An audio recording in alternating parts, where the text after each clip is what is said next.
இப்படி ஆசிரியர் தொழிலில் இருந்த நான் பத்திரிகை தொழில் பணிபுரிய ஆர்வம் கொண்டேன். அதற்கு காரணம் எனது எழுத்து ஆர்வம்தான். நான் ஆசிரியர் தொழிலில் இருந்தபோதே ஈழநாடு பத்திரிகையில் கவிதை கட்டுரைகள் எழுதி வந்தேன். அப்பொழுது எனக்கு பத்திரிகையில் பணிபுரிந்தால் எழுத்து பணிக்கு பெரும் துணையாக இருக்கும் என்று நம்பினேன். அப்போது நான் கொழும்பில் இருந்த கேசி தங்கராயா என்பவர், அவர்தான் ஈழநாடு பத்திரிகையின் நிர்வாகி.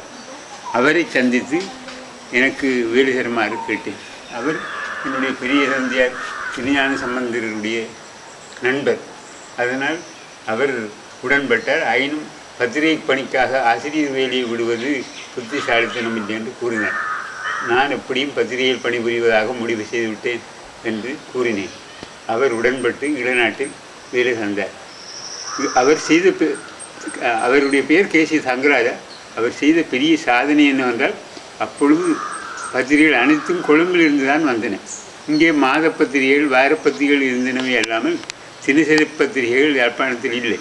முதல் யாழ்ப்பாணத்தில் ஒரு தினசரி பத்திரிகை நடத்த முடியும் என்பதை நிரூபித்து காட்டியவர் கேசி தங்கராஜா.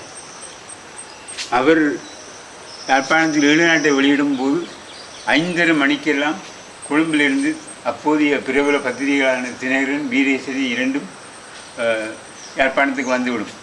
அதனோடு போட்டி போட்டு ஒரு புதிய பத்திரிகையை வளர்ப்பது என்பது பெரிய சிரமமான காரியம்.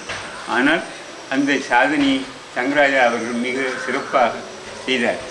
ஈழநாடு துவங்கி கொஞ்ச காலத்திலேயே அதனுடைய விற்பனை வேகமாக வளர்ந்தது.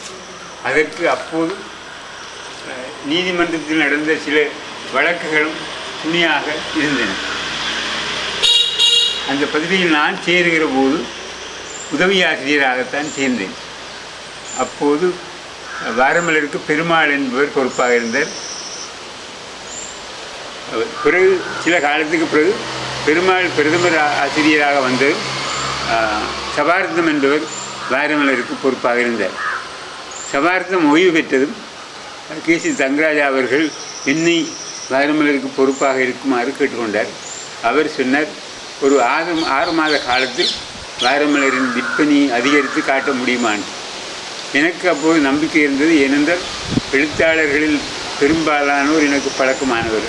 பெங்கியானியானோ அல்லது கோகுலா மைந்தனோ அல்லது கவிஞர் கந்தவனமோ அல்லது இன்னும் கவிஞர் முருகையனோ இப்படி பலரும் எனக்கு பழக்கமானவர்களாக இருந்தபடியால் ஒரு வாரமலருக்கு வேண்டிய விஷயங்களை பெற்றுக்கொள்வது மிக சுலபம் என்று நினைத்தேன். அப்படியே நான் வாரமலர் ஆசிரியராக இருந்த காலத்தில் பெங்கியாளியானுடைய நாவலை வாங்கி பிரசுரித்தேன். அரசாங்க உதவி அதிபராக இருந்த வைத்திலிங்கத்தினுடைய நாவல் வெளிவந்தது. இனிமையைச் சேர்ந்த KS ஆனந்தனுடைய நாவல் வெளிவந்தது.